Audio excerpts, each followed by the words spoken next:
तो कल्याणी ने ये क्वेश्चन डाउट में पूछा था, बाकी लोगों को भी थोड़ी बहुत दिक्कत हुई थी इसमें, तो एक बार इस सवाल का डिस्कशन कर लेते हैं। ठीक है, हम लोगों ने ट्रायंगल चैप्टर पढ़ा है ना, तो उस पर्टिकुलर चैप्टर से इस पर्टिकुलर क्वेश्चन में कौन सा कंसेप्ट लग रहा है ये एक बार देख लेते हैं। ऑब्वियस है कि पूरी डिटेल तो मैं गो थ्रू नहीं करूँगी वापस से, बट शॉर्ट में मैं याद दिला देती हूँ कहाँ से कौन सा कंसेप्ट लग रहा है ताकि तुम उसको यूज़ कर सको।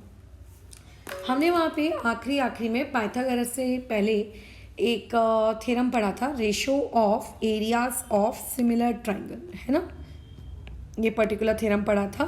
बिल्कुल, इस पर्टिकुलर थ्योरम में हम लोगों ने बातचीत क्या की थी, हमारा पॉइंट ऑफ डिस्कशन ये था कि अगर इफ़ आपके पास दो ट्रायंगल हैं और वो दोनों ट्रायंगल सिमिलर है, ठीक है, हो सकता है सिमिलर पहले से क्वेश्चन में दिए हो या हो सकता है तुमने उनको सिमिलर प्रूफ किया हो by any means any how, कैसे भी, ठीक है। अगर आपके पास दो ट्रायंगल है और अगर वो दोनों ट्रायंगल आपके सिमिलर हैं तो हमने ये पढ़ा था कि जो पहला वाला ट्रायंगल होगा उसके एरिया का रेशो दूसरे वाले ट्रायंगल के एरिया के रेशो के साथ किस तरीके से वेरी करेगा, उनकी जो करस्पॉन्डिंग साइड्स होंगी, साइड 1 का स्क्वायर अपॉन में क्या आ जाएगा, साइड 2 का स्क्वायर। इसका हमने पूरा का पूरा प्रूफ भी देखा था।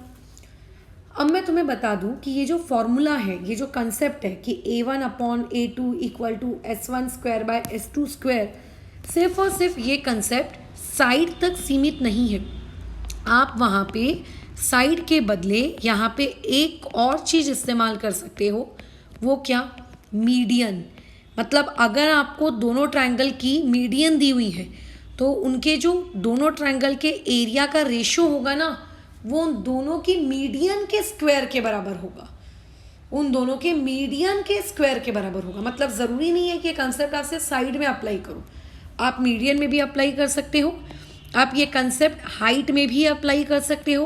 अगर आपको साइड में नहीं अप्लाई करना है या फिर क्वेश्चन में हाइट के टर्म्स में पूछा है तो हाइट के टर्म्स में कर सकते हो, इवन दो आप पेरीमीटर के टर्म्स में भी कर सकते हो। ठीक है, तो ये वाली चीज़ हो सकता है उस वक्त मैंने खैर नहीं बताई हो या पता नहीं, मुझे एग्जैक्टली तो याद नहीं है, बट वो कह रही है कि टेस्ट में भी उसका एक सवाल गलत हो गया, आज के प्रैक्टिस सेशन में भी उसका एक सवाल गलत हो गया, तो इससे अच्छा है कि बातचीत कर ली जाए। डन। तो side 1 square by side 2 square के अलावा मीडियन को भी इस्तेमाल कर सकते हो, एल्टीट्यूड को भी इस्तेमाल कर सकते हो, पेरीमीटर को भी। हाँ, बट ये मत करना कि न्यूमरेटर में साइड ले रहे हैं और डिनोमिनेटर में हाइट ले रहे हैं। न्यूमरेटर डिनोमिनेटर दोनों में या तो साइड होनी चाहिए या तो दोनों में हाइट होनी चाहिए, एक हाइट एक साइड ऐसा नहीं चलेगा। ठीक है, चलो आगे बढ़ते हैं। अब देखो जरा आपको क्वेश्चन में क्या बोल रहा है, क्वेश्चन का गिवन डेटा पढ़ो और समझो कि आपके पास दो सिमिलर ट्रायंगल्स ऑलरेडी हैं। मतलब क्वेश्चन वाले ने आपको गिवन डेटा ये दिया हुआ है कि आपके पास 2 ट्रायंगल है, ट्रायंगल 1 और ट्रायंगल 2, ये दोनों आपस में सिमिलर हैं। क्वेश्चन वाला ये कह रहा है कि जो पहला ट्रायंगल है उसका पेरीमीटर है कितना, 26। तो मैं यहाँ पे पेरीमीटर 1 आपके पास लिख सकती हूँ, कितना, 26 सेंटीमीटर। जो मेरे पास पेरीमीटर नंबर 2 है वो मुझे कितना दिया हुआ है, 39, ये मैंने लिख दिया 39। अब यहाँ पे मुझे 2 फाइंड करने को देखो क्या बोला है, 2 फाइंड करने को क्या बोला है, 2 फाइंड करने को बोल रहा है ratio of their areas will be, उनके जो एरिया होंगे उनके एरिया का रेशो, तो यानी कि ट्रायंगल 1 जो है उसके एरिया का रेशो अपॉन में जो ट्रायंगल 2 है उसके एरिया का रेशो, ये वो पूछ रहा है। तो कंसेप्ट कौन सा लगने वाला है इस पर्टिकुलर क्वेश्चन में, वो मैं ऑलरेडी आपके साथ डिस्कस कर चुकी हूँ, है ना, कि दो ट्रायंगल के एरिया का ratio equal to side 1 square by side 2 square, already discussed है। बस आप इस कंसेप्ट को यूज़ कर लीजिए। क्या हो जाएगा कंसेप्ट, बताओ क्या करेंगे इस क्वेश्चन को सॉल्व करते वक्त, ये हमारा सोल्यूशन रहेगा, area 1 upon area 2 equal to perimeter 1 upon perimeter 2। Perimeter 1 का भी स्क्वायर करना है और पेरीमीटर 2 का भी स्क्वायर करना है।